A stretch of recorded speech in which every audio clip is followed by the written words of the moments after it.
Hello dear students, good evening everyone. Welcome to our channel prep reader. कैसे हैं आप सभी स्टूडेंट्स?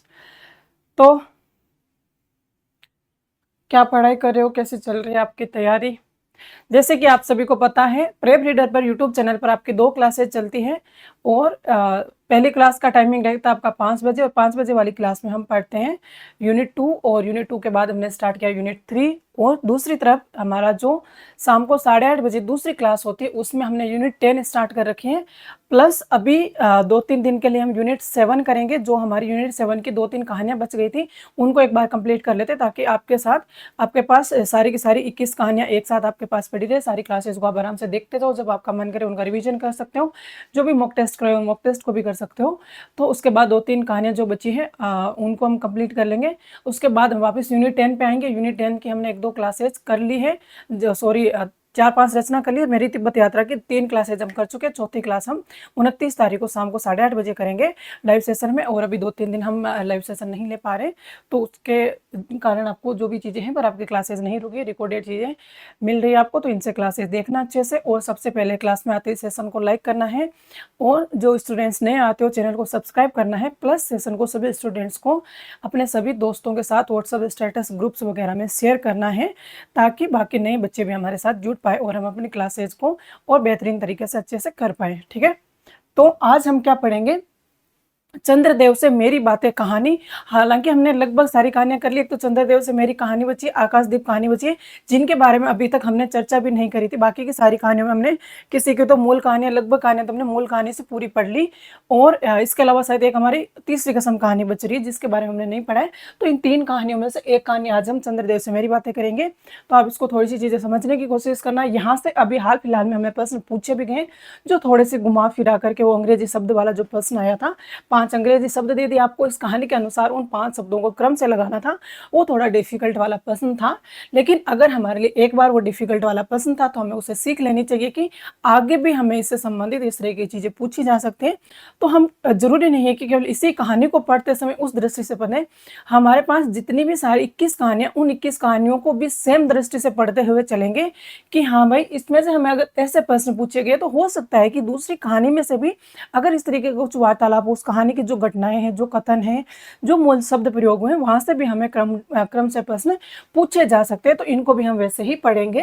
चंद्रदेव की बातों के अलावा भी वो कहानी हम कर चुके हैं। आप सारे स्टूडेंट्स प्रेप रीडर के यूट्यूब चैनल पर जाकर प्लेलिस्ट में जाना, और प्लेलिस्ट में जाओगे तो वहां पर आपको सारी की सारी जितनी यूनिट 7 की थ्योरी क्लास के नाम से लिखी हुई होगी उसको ओपन करोगे तो 15-18 क्लासेज है, वो सारे आपको एक साथ वहां पर मिल जाएगी। तो अपने अपने टाइम के हिसाब से उनको देखते चलना। अब हम समय ज़्यादा नहीं खराब करते, अपनी क्लास स्टार्ट करते हैं।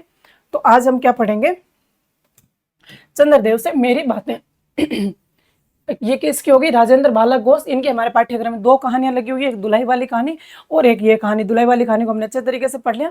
उस समय आपको राजेंद्र बालक घोष के बारे में भी जो अन्य तथ्य थे, उनकी कहानियां वगैरह कुछ और इंपॉर्टेंट चीजें थी, वो सारी चीजें आपको उस क्लासेस में भी करवा दी थी। जो और कुछ इंपॉर्टेंट है वो इसमें भी हम चर्चा करेंगे, बाकी आप उधर से भी पढ़ सकते हो इनको। ठीक है, तो चंद्रदेव से मेरी बातें कहानी का प्रकाशन वर्ष क्या? 1904 ईस्वी। और ये कौन सी पत्रिका में छपी थी या प्रकाशित हुई थी? तो सरस्वती पत्रिका में। इसकी शैली कौन सी थी? मैं शैली में लिखी गई और पत्रात्मक शैली में लिखी गई ये कहानी है। पात्र कौन है इसमें? मुख्य रूप से पात्र स्वयं लेखिका है। फिर उसके बाद धीरे धीरे जिनको वो संबोधित करती है वो सारी चीजें आएंगे, उनको हम आगे आगे पढ़ते चलेंगे। कहानी का विषय क्या है? मुख्य रूप से जातिगत पक्षपात पर व्यंग्य करना, बेरोजगारी की समस्याओं का चित्रण करना, समाज में नारी की बदतर स्थिति का चित्रण करना, कलकत्ता की खासियत पर कलकत्ता शहर का बनाना है। जो सारी चीजें आपको आगे बताएंगे। एकता का सूत्र, चप्पल और पदोन्नति के लिए सिफारिश और चाटुकारिता का भी चित्रण किया गया। ये सारी चीजें आपको कहानी पढ़ते हुए आराम से समझ में आएगा। समाज में फैली गरीबी एवं महामारी पर भी व्यंग्य किया गया है। भ्रष्टाचार का चित्रण किया गया है। तत्कालीन सरकार के न्याय व्यवस्था एवं पेंशन व्यवस्था पर भी व्यंग्य किया गया है। रंग भेद एवं पक्षपात का भी चित्रण किया गया है। कृष्णांग और श्वेतांग, सारी चीजें हम आगे पढ़ेंगे। सरकारी मिशन और कमीशन के उपयोगिता पर भी सवाल उठाया गया है। पुरानी परंपरा और प्रकृति से छेड़छाड़ पर भी व्यंग्य किया गया है। अंग्रेजों की मूर्तियों की तुलना भगवान से करने पर शांति विरोध का भी वर्णन है। स्वार्थी राजाओं का सरकार के सामने नतमस्तक होने का भी चित्रण है। प्लेग महामारी का चित्रण किया गया। ये आपके लिए मोस्ट इंपोर्टेंट सवाल बन जाएगा। जनता और अंग्रेजी डॉक्टरों पर भी व्यंग्य किया गया है। तत्कालीन समय के सामाजिक, राजनीतिक, आर्थिक समस्याओं का भी इसमें चित्रण किया गया। तो ये सारे आपके पॉइंट्स है। बाकी यहाँ पे बहुत ज्यादा उलझने की जरूरत है नहीं। आगे जैसे जैसे हम कहानी पढ़ते जाएंगे चीजें आपको आराम से समझ में आएगी।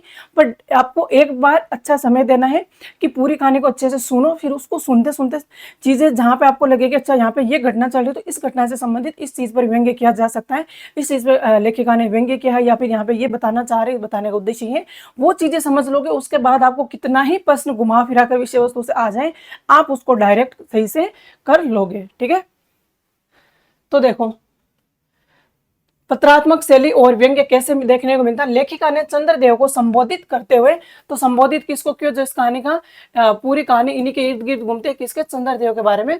तो चंद्रदेव को संबोधित करते हुए भारत की दयनीय स्थिति का वर्णन किया है किसमें, लेखिका ने इस कहानी में, जो परोक्ष रूप से भारत के तत्कालीन वायसराय लॉर्ड कर्जन पर एक सीधा हमला है। राजनीतिक और आर्थिक कटाक्ष भी किया गया है। कहानी में ब्रिटिश सरकार की आर्थिक नीतियों, भारत की गरीबी और बेरोजगारी का भी इसमें जिक्र किया गया है। प्रशासनिक विफलता भी दिखाई गई है। बंग महिला ने सरकारी अधिकारियों द्वारा की जाने वाली सिफारिशों, चाटुकारिता, आम जनता की समस्याओं के प्रति उनकी उदासीनता पर व्यंग्य किया है।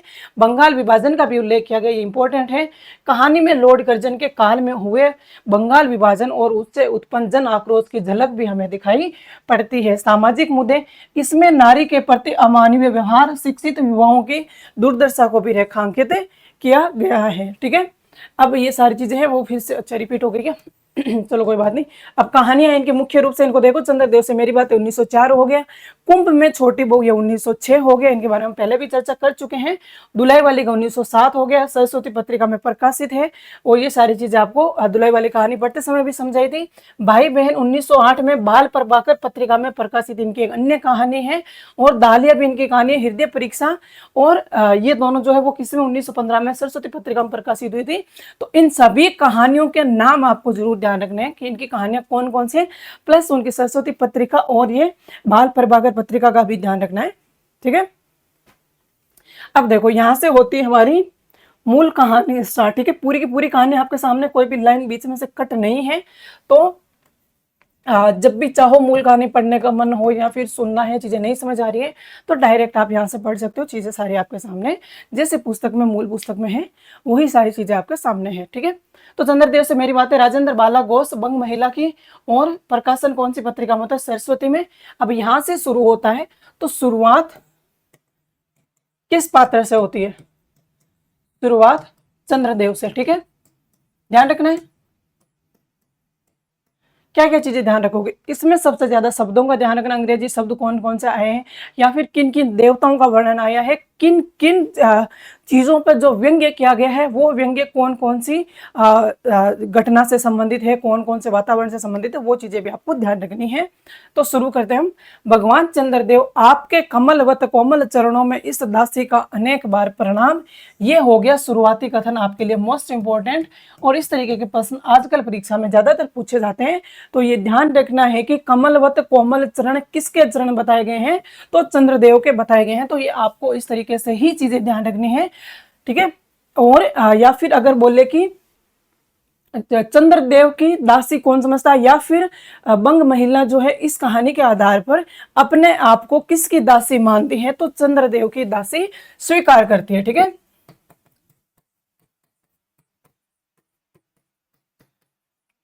आज मैं आपसे 2-4 बातें करने की इच्छा रखती हूँ। क्या मेरे प्रश्नों का उत्तर आप प्रदान करेंगे? कीजिए, बड़ी कृपा होगी।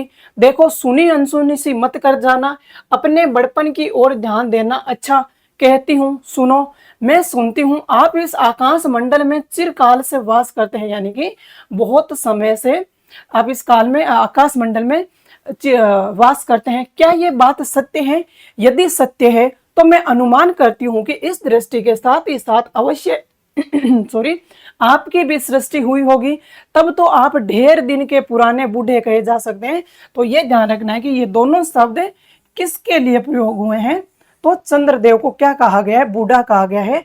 अगर आपको ऑप्शंस में आ जाए कथनों वाले में कि क्या इस कहानी के हिसाब से या इस कहानी में बंग महिला ने चंद्रदेव को बूढ़ा की उपमा दी है, तो बिल्कुल दी है। पुराना और बूढ़ा दोनों शब्द इनके लिए प्रयोग हुआ है, क्योंकि वो चिरकाल से आकाश मंडल में वास कर रहे हैं।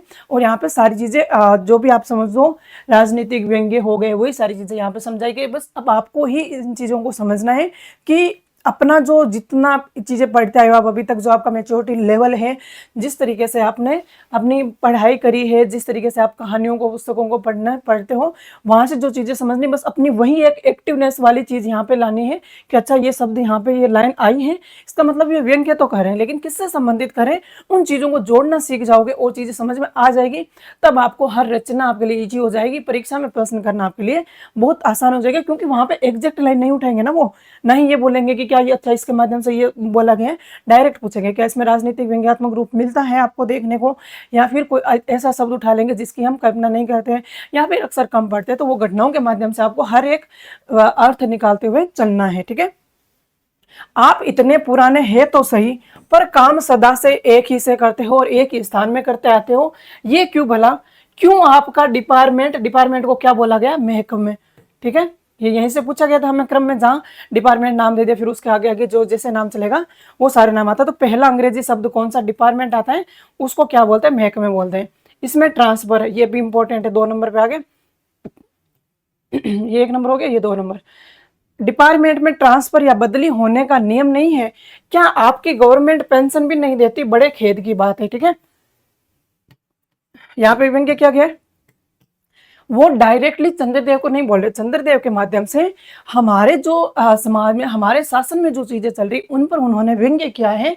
क्या आपके डिपार्टमेंट में यहाँ ट्रांसफर होने का कोई नियम नहीं है कि आप जहाँ पे काम कर रहे हो, जहाँ आपका शासन है, चाहो तो आप इसको राजनीतिक रूप में इस तरीके से ले सकते हो। अगर एक नेता मान लो कि मुख्यमंत्री बनता है, तो जरूरी नहीं है कि उसकी वो कुर्सी फिक्स हो गई, आजीवन वो उसी कुर्सी पर बैठा रहे, क्या आपका ट्रांसफर जरूरी नहीं है, या फिर क्या दूसरा कोई ऐसा व्यक्ति नहीं आना चाहिए जो और आपसे भी अधिक काबिल हो, या फिर आपकी सीट चेंज होनी चाहिए या इसकी जगह आप किसी और दूसरे तरीके से भी ले सकते हो। कोई बड़ी पोस्ट पर व्यक्ति होता है तो उसका भी ट्रांसफर नहीं होना, या फिर किन्हीं कई जगह हम देखते हैं कि कई कारणों की वजह से जो भले ही बुरे काम करते हो या गलत दिशा में चीजें करते हो, लेकिन वो जो रिश्वतखोर भ्रष्टाचार चलता है उनके कारण उनका भी कभी भी ट्रांसफर नहीं होता है, गलत करते हुए भी। हालांकि चीज तो ऐसे होनी चाहिए और ऐसे ही लिखा गया है, पढ़ाया गया, यही समझाया गया, यही बताया जाता है कि जो गलत करेगा या फिर कुछ गलत चीजें से व्यवहार करेगा तो उसका ट्रांसफर भी हो जाता है, या फिर जो नियम वगैरह के हिसाब से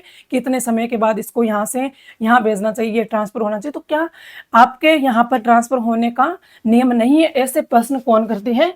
बंग महिला जी करते। तो ध्यान रखना है कि पहला प्रश्न वो कौन सा करती हैं, तो उनका पहला प्रश्न कौन सा हो गया, क्या आपकी गवर्नमेंट, अच्छा वो कहाँ गया, ट्रांसफर वाला। ठीक है, ये क्या हो गया, पहला प्रश्न हो गया इनसे चंद्रदेव से पूछते समय। ठीक है, दूसरा प्रश्न क्या था, क्या आपकी गवर्नमेंट पेंशन भी नहीं देती, ये दूसरा प्रश्न हो गया। बड़े खेद की बात है, यदि आप हमारी न्यायशिला गवर्नमेंट के किसी विभाग में सर्विस या नौकरी करते होते तो अब तक आपकी बहुत कुछ पदोन्नति हो गई होती और ऐसी पोस्ट पर रहकर भारत के कितने ही सुरम्य नगर, पर्वत, जंगल और झाड़ियों में भ्रमण आप करते। तो यहां पर क्या हो गया, प्रकृति वर्णन हो गया। ठीक है, अंत में इस वृद्ध अवस्था में पेंशन प्राप्त कर काशी ऐसे पुनीत और शांति धाम में बैठकर हरि नाम स्मरण करके अपना परलोक बनाते, ये बड़ी भारी भूल हुई आपसे। ठीक है, तो कौन से शहर का वर्णन है, काशी का वर्णन है, आगे हम देखेंगे कलकत्ता वगैरह का भी आएगा, तो सब चीजों का ध्यान रखना। सबसे पहले हमारे पास काशी शहर का वर्णन आता है। भगवान चंद्रदेव क्षमा कीजिए, आप तो अमर हैं, आपको मृत्यु कहां। तो ये भी ध्यान रखना, अगर आपसे पूछे कि इनमें से कौन कौन से कथन है वो चंद्रदेव से संबंधित सही है या चंद्रदेव से संबंधित बंग महिला ने, लेखिका ने बोला है, तो ध्यान रखना है। सबसे पहला प्रश्न था वृद्ध और पुराने वाला, दूसरा कथन हो गया आप तो अमर है, आपको मृत्यु कहां, यानी कि चंद्रदेव को अमर किसने बताया, तो लेखिका ने बताया है। तब परलोक बनाना कैसा, ओहो, देवता भी अपनी जाति के कैसे पक्षपाती होते हैं। हो गया, ये जाति पर व्यंग्य किया गया, यहाँ पर भी व्यंग्य, वही सारी चीजें जो आपको शुरू में समझाई थी।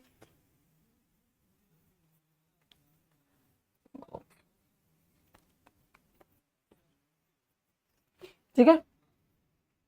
देखो ना, चंद्रदेव को अमृत देकर उन्होंने अमर कर दिया।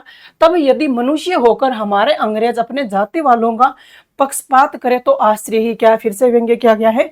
अच्छा, यदि आपको अंग्रेज जाति की सेवा करना स्वीकार हो तो एक एप्लीकेशन निवेदन पत्र हमारे आधुनिक भारत प्रभु लॉर्ड कर्जन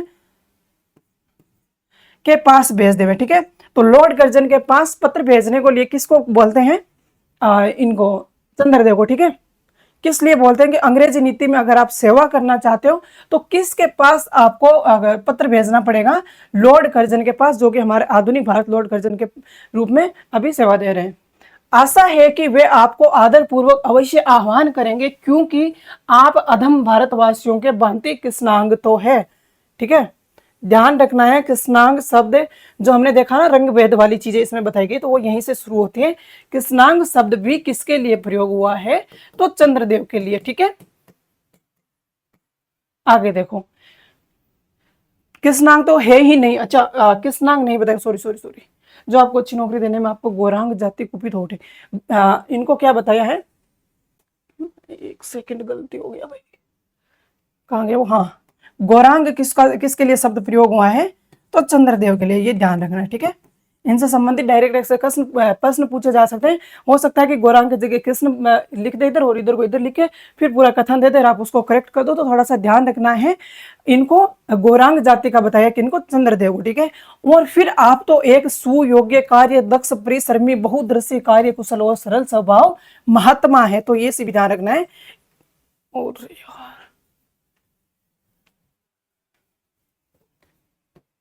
किससे संबंधित हो गया ये सारी? चंद्रदेव से संबंधित। ठीक है,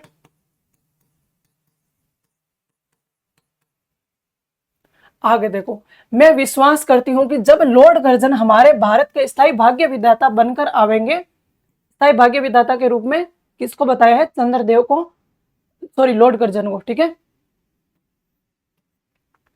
तब आपको किसी कमीशन का मेंबर नहीं तो किसी मिशन में भर्ती करके वे अवकाश अवश्य ही भेज देंगे, क्योंकि उनको कमीशन और मिशन दोनों ही अत्यंत प्रिय है। किसको प्रिय है?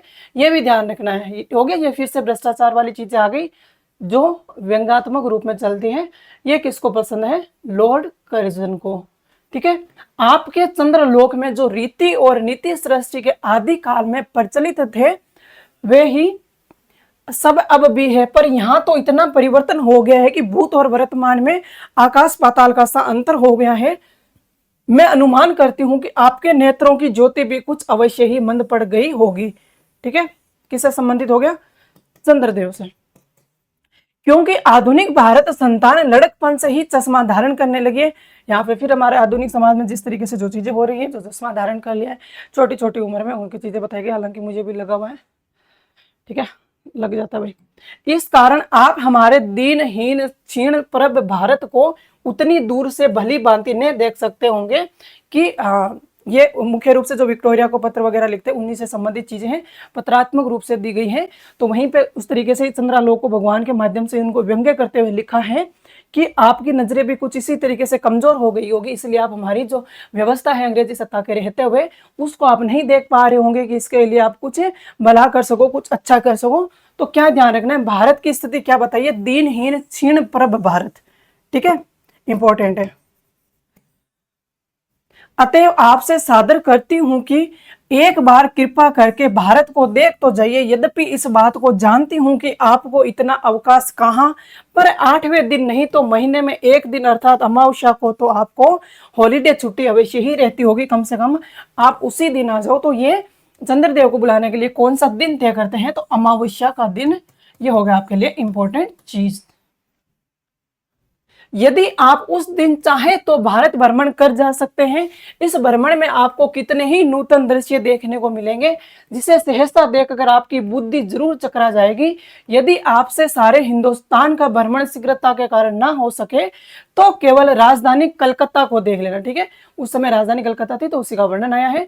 पहले हमने देखा था काशी शहर का वर्णन आया, दूसरी बार किसका आया है? कलकत्ता का वर्णन। तो अवश्य ही उचित है। वहां के कल कारखानों को देखकर आपको ये अवश्य ही कहना पड़ेगा कि यहाँ के कारीगर तो विश्वकर्मा के भी लड़क दादा निकले। तो ध्यान रखना है किन से संबंधित आया है, कलकत्ता के कारखानों में जो कारीगर रहते उनसे संबंधित ये कथन बोला गया है। यही क्यों आपके प्रिय सहयोगिनी दामिनो जो मेघों पर आरोहण करके आनंद से अटखेलियां किया करती है, वे बेचारी भी यहाँ मनुष्यों के हाथों का खिलौना हो रही है। भगवान निशानाथ, ध्यान रखना इनका भी वर्णन आया है, प्लस सहयोगिनी दामिनियों का, ठीक है। तो इनका भी ध्यान रख लेना, पात्रों के रूप में किन किन का वर्णन आया है व्यंग्यात्मक रूप से, जो भी वो अपनी पत्र लिखते हैं पत्रात्मक रूप से, उनके अंदर अंदर कौन कौन से पात्र आते हैं, किस किस को माध्यम से किसका वर्णन किया गया है, वो चीजें आपके लिए थोड़ी जरूरी हो जाती है। जिस समय आप अपनी निर्मल चंद्रिका को बटोर मेघमाला अथवा पर्वतों की ओट से सिंधु के गोद में जा सकते हैं, उस समय यही नीरद वासनी विश्व मोहिनी सौदामिनी अपनी उज्जवल मूर्ति से आलोक प्रदान कर रात को दिन बना देती है। ये आपके लिए इंपॉर्टेंट हो जाता है, इस कथन को ध्यान रखना है। आपके देवलोक में जितने देवता हैं उनके वाहन भी उतने हैं, किसी का गज, किसी का हंस, किसी का बैल, किसी का चूहा इत्यादि, पर यहाँ तो सारा बोझ आपकी चपला और अग्निदेव के माथे मंडा गया है। तो इनका भी ध्यान रख लेना। आगे देखो, क्या ब्राह्मण, क्या क्षत्रिय, क्या वैश्य, क्या शूद्र, क्या चांडाल, सभी के रथों का वाहन वही हो रहा है। हमारे श्वेतांग महाप्रभु गण को जहां पर कुछ कठिनाई का सामना आ पड़ा, जट उन्होंने इलेक्ट्रिसिटी को लाभ पटका, बस कठिन से कठिन कार्य सेज में संपादन कर लेते हैं। और हमारे यहाँ के उच्च शिक्षा प्राप्त युवक काठ के पुतलों की भांति मुक्त आते रह जाते, यानी कि इनके ऊपर जो अत्याचार हो रहे हैं, जो चीजें इनके साथ अंग्रेजों द्वारा हो रही है, वो उनके खिलाफ जो हमारा आज का युवा है वो उसके लिए संघर्ष नहीं कर रहे, उनके खिलाफ आवाज नहीं उठा रहे। ये है हमारे आज के देश के युवा जिनके ऊपर इन्होंने व्यंग्य किया है। जिस व्योमवासिनी विद्युत देवी को स्पर्श तक करने का किसी व्यक्ति का साहस नहीं हो सकता, वहीं आज पराये घर में आश्रिता नारियों की भांति ऐसे दबाव में पड़ी है कि वे चूं तक नहीं कर सकती। क्या करे, बेचारी के भाग्य में विधाता ने दासी वृत्ति ही लिखा था। तो ये स्त्रियों के वर्णन के बारे में भी बताया गया कि उनकी स्थिति किस तरीके से हो गई है। हरिपदो व त्रिलोक्य पावनी सुरसुरी के भी इनका नाम भी ध्यान रखना आपको। खोटे दिन आए हैं, वे भी अब स्थान स्थान में बंधन ग्रस्त हो रही है। उसके वक्ष स्थल पर जहां तहां मोटे वृद्धाकार खंभ गाड़ दिए गए हैं। कलकत्ता आदि को देखकर आपके देवराज सुरेंद्र भी, इनका भी नाम ध्यान रखना है, कहेंगे कि हमारी अमरावती तो इसके आगे निरी फीकी सी जान पड़ते हैं। यानी कि कलकत्ता शहर का वर्णन किससे दोनों का संबंध बनाया है, तो कलकत्ता का अमरावती से, ठीक है। वहां ईडन गार्डन, तो परिभाषा इसका भी ध्यान रख लेना कौन सा गार्डन का वर्णन आता है। तो पारिजात पारिशोभित नंदन कानन को भी मात दे रहा है। वहां के विश्वविद्यालय के विश्व श्रेष्ठ पंडितों की विश्व व्याधिनी विद्या को देखकर वीणा पाणी सरस्वती देवी भी कहने लग जाएगी कि निसंदेह इन विद्या दिग्गजों की विद्या चमत्कारिणी है। वहीं के फोर्ट विलियम के फौजी सामान को देखकर आपके देव सेनापति कार्तिक के बाबू के भी छक्के छूट जाएंगे, क्योंकि देव सेनापति महाशय देखने में खास बंगाली बाबू से जचते हैं, ठीक है। तो बंगाली बाबू और किसकी, कार्तिक बाबू, इन दोनों की संबंध बताया गया। इन दोनों को मतलब इसके बराबर इसकी उपमा किसको दी गई, इनको बंगाली बाबू को। और ध्यान रखना फोर्ट विलियम कॉलेज का भी वर्णन आता है, प्लस यहां ध्यान रखना ये कथन सरस्वती से संबंधित हो गया, ठीक है। इसको भी इंपॉर्टेंट लगा लेना, हो गया। आगे देखो, और उनका वाहन भी एक सुंदर मयूर है। किनका वाहन, इनका बंगाली बाबू, जो कार्तिक के बाबू है, इनका कार्तिक के बाबू का, ठीक है।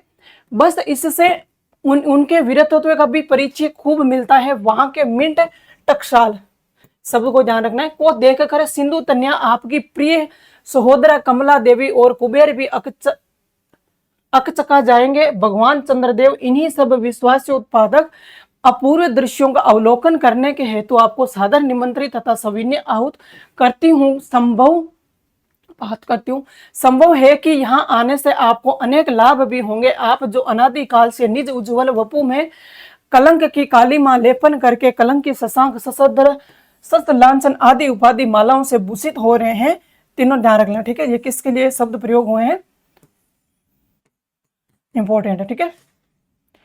आगे देखो, सिंधु तन्य होने पर भी जिस काली मां को आप आज तक नहीं धो सके, वहीं आजन्म कलंक शायद यहाँ के विज्ञानविद पंडितों की चेष्टा से छूट जाए। जब बंबई में स्वर्गीय महारानी विक्टोरिया देवी की प्रतिमूर्ति से काला दाग छुड़ाने में प्रोफेसर गज्जर महाशय फलीभूत हुए हैं, तब क्या आपके मुख की काली मां छुड़ाने में वे फलीभूत नहीं होंगे? ठीक है, तो महारानी विक्टोरिया का वर्णन, ये तो सीधी सी बात है, इन्हीं को इनडायरेक्टली रूप से लिखा जा रहा है पत्र वगैरह, उन्हीं के माध्यम से ये सारी चंद्रदेव से बातें जो है वो चंद्रदेव के माध्यम से कही जा रही है। ठीक है, आगे देखो, शायद आप ये बात भी अभी तक विदित नहीं हुई कि आप और आपके स्वामी सूर्य भगवान पर जब हमारे भूमंडल की छाया पड़ती है तभी आप लोगों पर ग्रहण लगता है। पर आपका तो अब तक वही पुराना विश्वास बना हुआ है कि जब कुटिल ग्रह राहु आपको निकल जाता है तब भी ग्रहण होता है। पर ऐसा थोथा विश्वास करना आप लोगों को भारी भूल है। यहाँ पे अंधविश्वास का वर्णन किया गया है। ठीक है, अंधविश्वास पर व्यंग्य जो भी चीजें हैं, मैं विनय करती हूं कि अब आप अपने हृदय से, इसको ठीक कर लेना, अपने हृदय से इस भ्रम को जड़ से उखाड़ कर फेंक दें। अब भारत में ना तो आपके और ना आपके स्वामी भुवन भास्कर सूर्य महाशय ही के वंशधरों का साम्राज्य, और न अब भारत की वे सस्य श्यामला स्वर्ण प्रस्तुता मूर्ति ही है। अब तो आप लोगों के अज्ञात एक अन्य द्वीपवासी परम शक्तिमान गौरांग महाप्रभु इस सुविशाल भारतवर्ष का राज्य वैभव भोग रहे हैं। ठीक है, आगे देखो, अब तक मैंने जिन बातों का वर्णन आपसे स्थूल रूप से किया वे सब इन्हीं विद्या विशारद गौरांग प्रभुओं के कृपा कटाक्ष का परिणाम है। यूं तो यहाँ प्रतिवर्ष पदवी दान के समय कितने ही राज्य विहीन राजाओं की सृष्टि हुआ करती है, पर आपके वंशधरों में जो 2-4 राजा महाराज नाम मात्र के हैं वे काठ के पुतलों की बांति है। जैसे उन्हें उनके रक्षक नचाते हैं वैसे ही वे नाचते हैं। वे इतनी भी जानकारी नहीं रखते कि उनके राज्य में क्या हो रहा है, उनकी प्रजा दुखी है या फिर सुखी है। ये फिर से वही सारे वर्णन आगे, राजा और प्रजा का आम जनता पर कोई भी ध्यान नहीं दे रहा है। यदि आप कभी भारत भ्रमण करने को आए हो तो अपने फैमिली डॉक्टर धन्वंतरी महाशय को, ठीक है, तो फैमिली डॉक्टर किसको बोला गया है? धन्वंतरी महाशय को। और देवताओं के चीफ जस्टिस चित्रगुप्त जी, तो चीफ जस्टिस किसको बोला है? चित्रगुप्त जी को साथ लेकर अवश्य आना। तो अगर आपसे पूछे कि बंग महिला ने वर्णन करते समय चंद्रदेव को जब धरती पे बुलाती है तो अपने साथ किस किस को लेकर आने को बोलती है, उन दोनों के नाम क्या है, उनको उपमा क्या दी गई है, तो दोनों चीजें आपको ध्यान रखनी है कि फैमिली डॉक्टर और जस्टिस क्रम से कौन कौन पात्रों के नाम है। ठीक है, आशा है कि धन्वंतरी महाशय यहाँ के डॉक्टरों के निकट चिकित्सा संबंधी बहुत कुछ शिक्षा लाभ कर सकेंगे। यदि प्लेग महाराज ईश्वर न करें आप तो ये देख लेना, प्लेग महामारी का वर्णन है। ठीक है,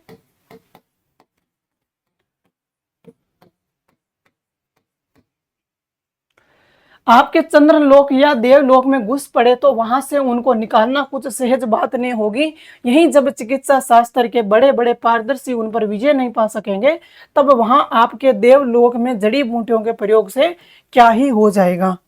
ठीक है,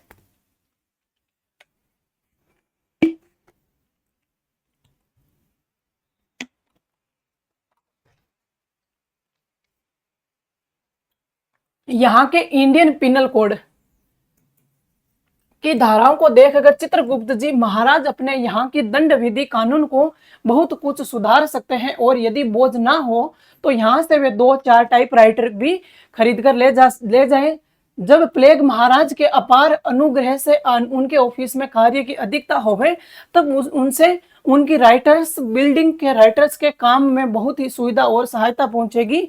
वे लोग 2 दिन का काम 2 घंटे में कर डालेंगे। ठीक है, तो वही ये सारी चीजें व्यंग्यात्मक रूप से चल रही है कि जो अंग्रेजी शासन के समय जो हमारा भारत की चीजें जिस हिसाब से आम जनता को जो चीजें झेलनी पड़ रही थी, जो चीजें हो रही थी, बस उन्हीं का सारा व्यंग्यात्मक रूप में इन्होंने वर्णन किया है।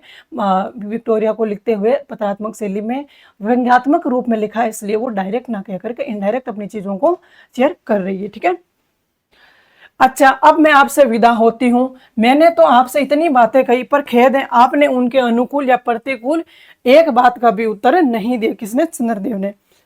परंतु आपके इस मौनावलंब को मैं स्वीकार का सूचक समझती हूँ, क्योंकि अगर आप आंसर नहीं दे रहे हो, हाँ ना नहीं दे रहे हो, अगर मौन हो तो मौन को भी मैं हाँ में मानकर चलती हूँ। परंतु अच्छा, तो मेरी प्रार्थना को कबूल करके एक दफा यहाँ आइएगा जरूर, एक बंग महिला। और यहीं पे हमारी कहानी समाप्त हो जाती है। ठीक है, और ये कहानी का अंतिम कथन है, तो इसको भी ध्यान रख लेना भाई।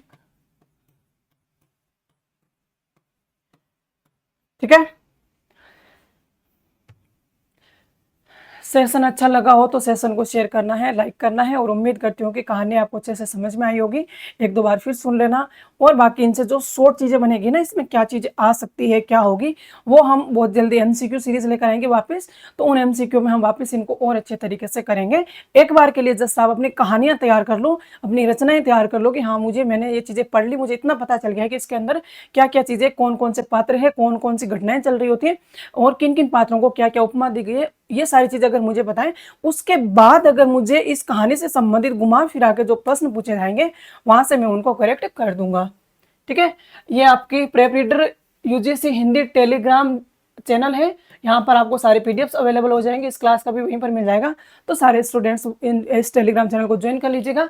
प्लस अगर किसी को कोई और प्रॉब्लम आती है तो यहाँ पे आप कांटेक्ट कर सकते हो, लिंक वगैरह ओपन होने में, या फिर टेस्ट सीरीज से संबंधित जो भी कुछ चीज़ें हैं, वो सारी इंक्वायरी के लिए आप यहाँ पे कांटेक्ट कर सकते हो। प्रेप रीडर इंस्टाग्राम आईडी, इसको आप फॉलो कर सकते हो। बाकी यूट्यूब चैनल आपके सामने है, इस यूट्यूब चैनल को आपको सब्सक्राइब करना है। सेशन डेली लाइव जुड़ना होता है 5 बजे और 8:30 बजे, दोनों टाइम हमारी लाइव क्लासेज होती है। अभी 1 2 3 रिकॉर्डेड चल रही है, उसके बाद जस्ट अगली क्लासेज जो आपकी 29 तारीख से वापस लाइव स्टार्ट हो जाएगी। ठीक है, चलो धन्यवाद आप सभी का, मिलते हैं नेक्स्ट क्लास में।